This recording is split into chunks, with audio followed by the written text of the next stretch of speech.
sure that there was an, quote, American dream before the Jews came to Hollywood and invented it. What you had was a westward movement, and you had the idea of freedom, but you didn't have what we have today, which is a popular culture that creates dreams. That's a dream factory.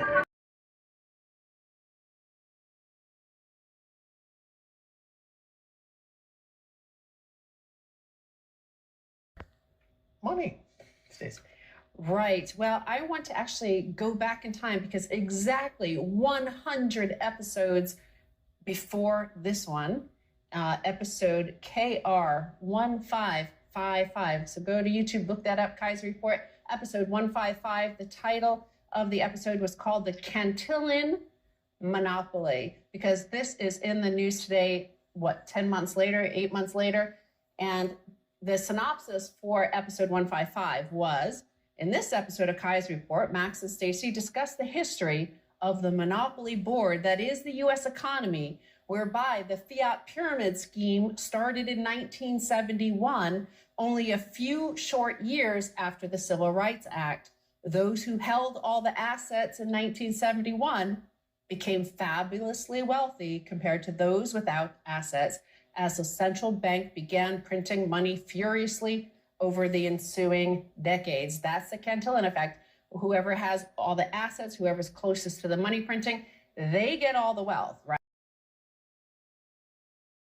So I'm going to be reading the secret relationship between blacks and Jews.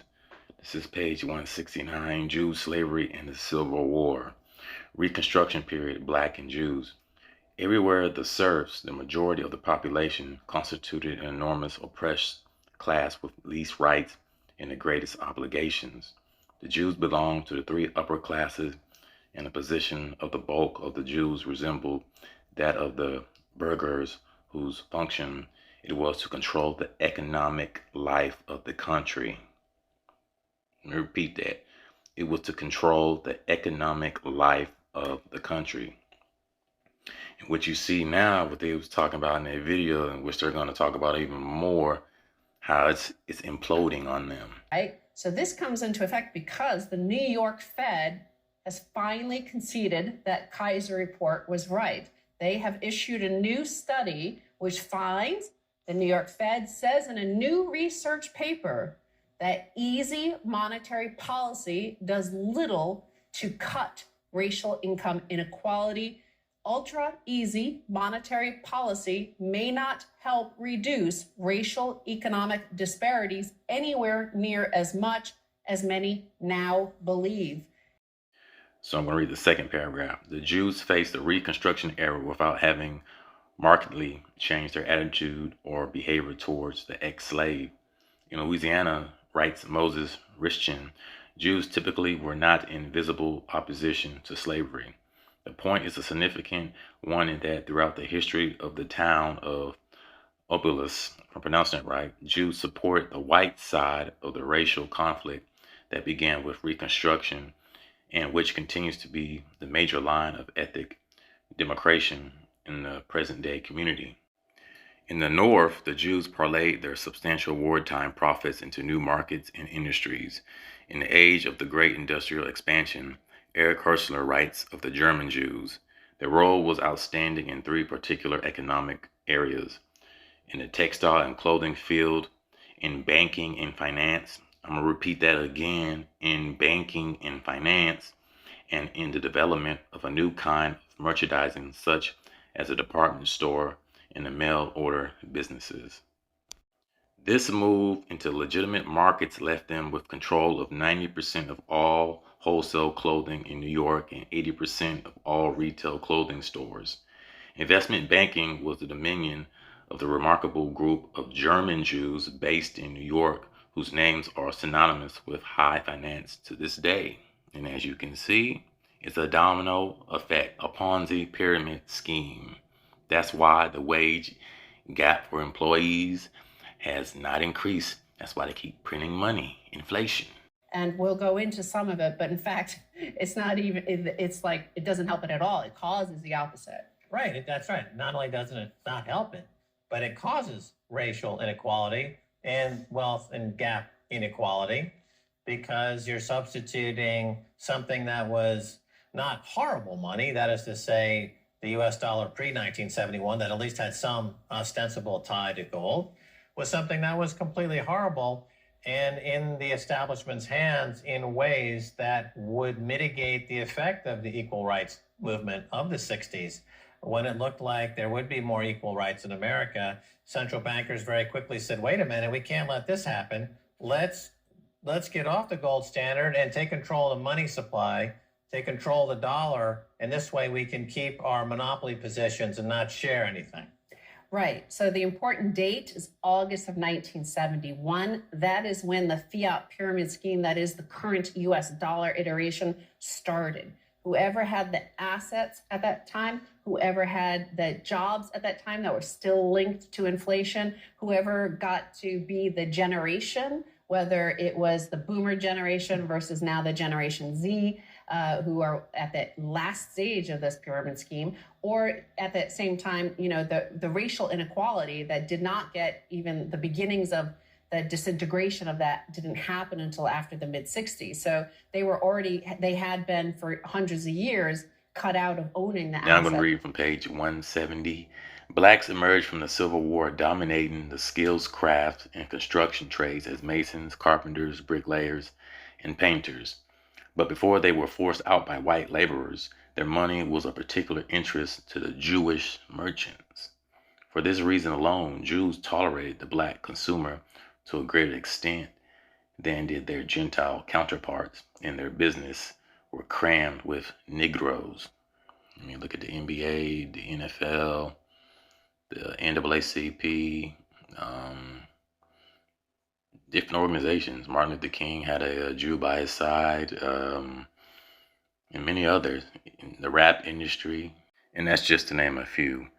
This post-slavery direct contact between Jewish merchants and black consumers marked the beginning of the modern era relationship in its substantial duality. Jewish establishments, on the other hand, were the primary outlet whose doors were open to blacks, but on the other hand, the friendship was frequently encountered by bitter one-sided hostility. After all, says Fingold, there was a concealed advantage in living in a society which reserved most of its fear and rancor for its blacks. The Jews virtually monopolized the peddling and controlled the dry goods stores of the South to a remarkable extent. They sold to blacks on credit. I'm going to repeat that again. They sold to the blacks on credit, keeping ledger sheets for them, a custom called keeping a book on the Schweizers, with endless payment terms. Fodor Dorsky, if I pronounce that right, wrote in 1877 on the Southern American Jews.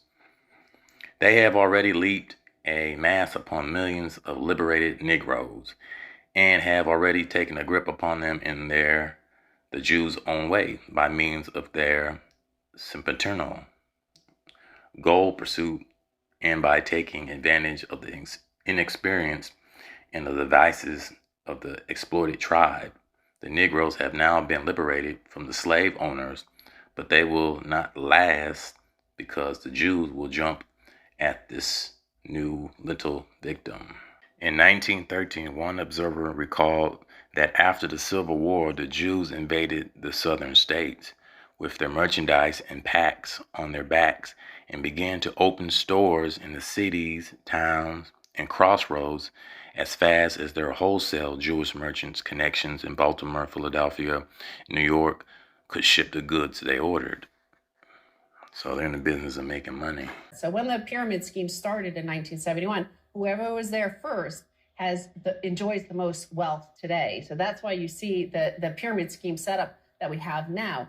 The study that they did at the New York Fed, ultra easy monetary policy may not help reduce racial economic disparities anywhere near as much as many now believe. Of course, many are not Max and Stacy on Kai's report, as you can go back 100 episodes and look that we said this.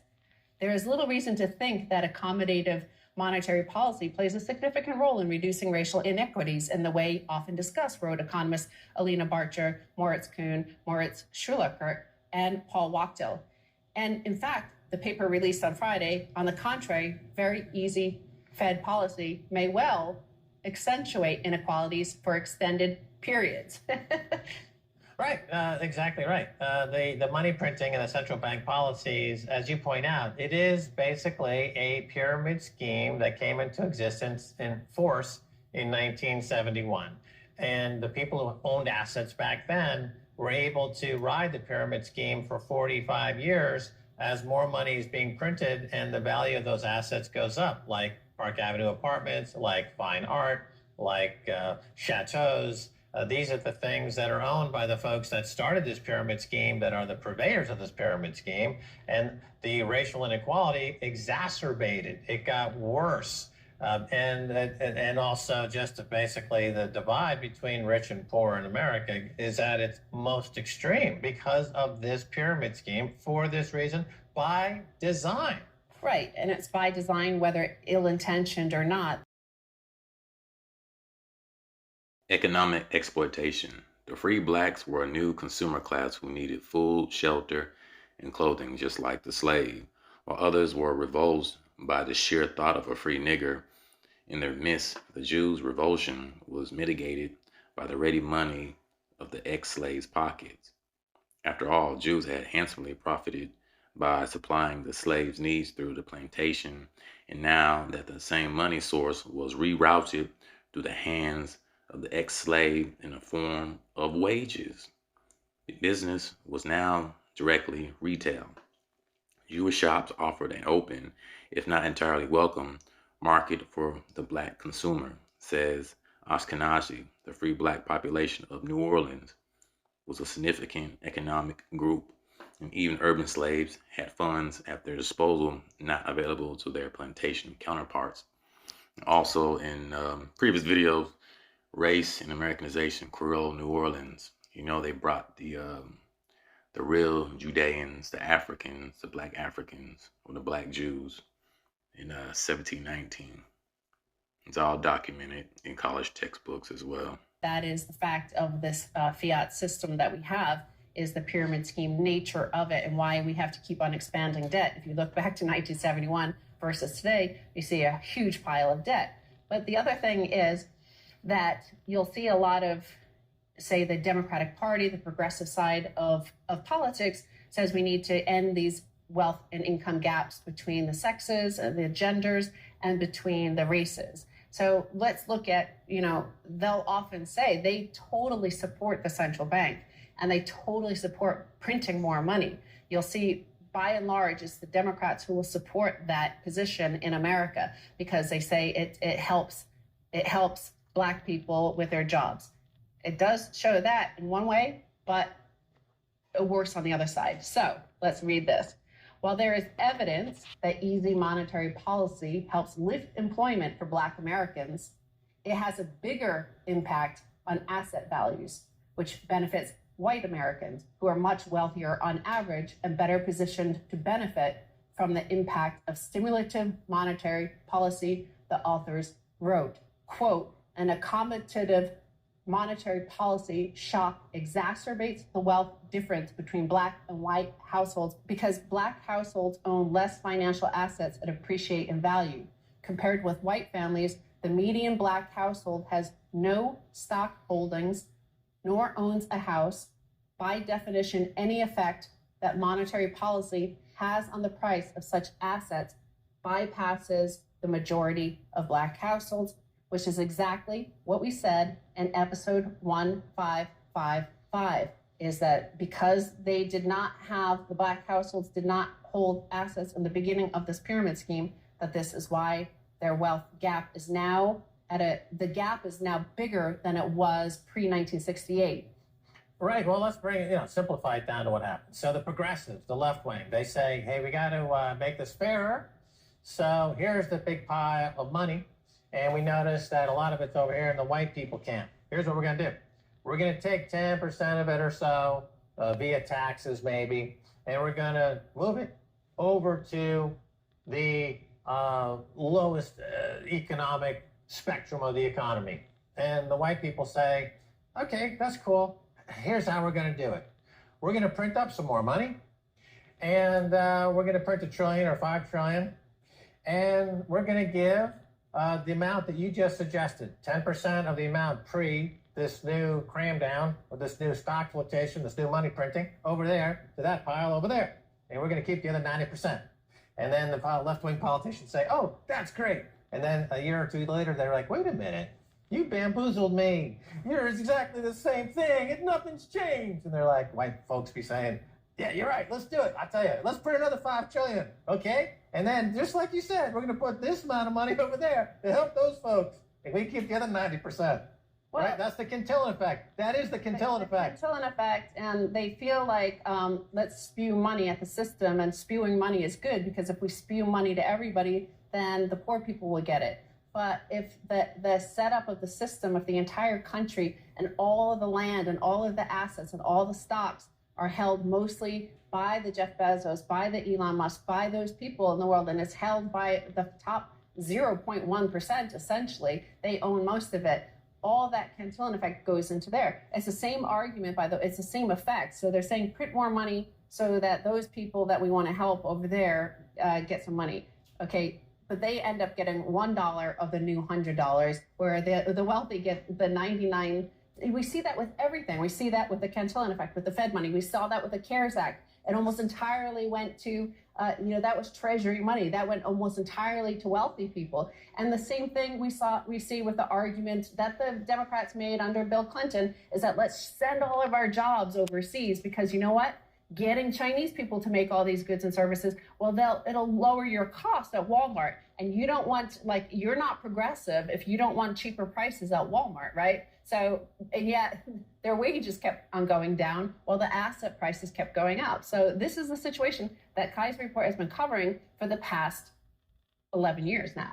Right. It's exactly correct. It's a Cantillon effect. It's, the important story here is why the progressives or the left wing are failing continuously to impact any social reform that would satisfy their objectives because they refuse to look at the money itself. Yes. They believe in the fiat money. They believe the central bank. They believe Janet Yellen. They believe Ben Bernanke. They believe Jay Powell. They believe the words coming out of their mouth. And that's the first fail. And then every single fail comes after that foundational failure to understand the money itself. When it's not backed by anything. It's just paper, and only a few people control it, and they get to divvy the pie, so the Cantillon effect kicks in, and they keep 90 cents of every dollar they print. That's not going to change progressives ever. Okay. But, the point is, as well, that what we're seeing now under Biden, what will happen, what the progressives want, because the progressives are mostly, upper middle class, upper class, elite class, sort of people who live in Washington, D.C., they live in New York City, they live in San Francisco, they live in Los Angeles, they live in Chicago. And what are those places? Property bubbles, right? They have high property prices, high property taxes. And before Trump, for decades, they were able to write off their taxes. Anything above $10,000 in taxes on their property in Manhattan, they got to write it off against the federal taxes they owed. It was very not progressive. So it was an unprogressive tax, a regressive tax, right? And now they want to bring it back in because all of these people in Manhattan who are like, oh, let's just print up some more money and give it to the people and drive up my asset price, and then I get a discount on my taxes. It's the Bono effect, right? This is the way Bono does policy as well. He himself has set up his tax arrangements, so all of his money flows to the Netherlands and Ireland and the double Dutch tax sort of sandwich thing, and they get tax discounts, but then they fly around the world getting Bill Clinton or Tony Blair and the people after them to impose higher taxes in order to help other people around the world. So this is the same thing you're seeing here because they're not fixing the taxes. You see it in the race situation, you see it in the gender situation, and you see it in the generational thing that is now rising up. Right, and we're seeing it in this new administration big time. And they are really going down this path. So they say, you see the headlines, the central bank's going to cure racial inequality. No, the central bank created racial inequality. The central bank's going to cure racial inequality. No, the central bank created racial inequality, and the policy of printing more is going to widen racial inequality. You've got 40 years of proof, and the policy of printing more is going to widen racial inequality. You've got 40 years of proof. 50. Progressives, 50. empirical, unquestionable truth to verify that statement. And So what are you going to do? Nobody wants to give up their own wealth. That's the thing. That's what they're saying here. They don't want to give up the assets that will indeed ultimately end racial inequality. If they give some of the assets that should have been had by the other populations, whether by race, gender, or other factors that were pre-1971 discriminated against.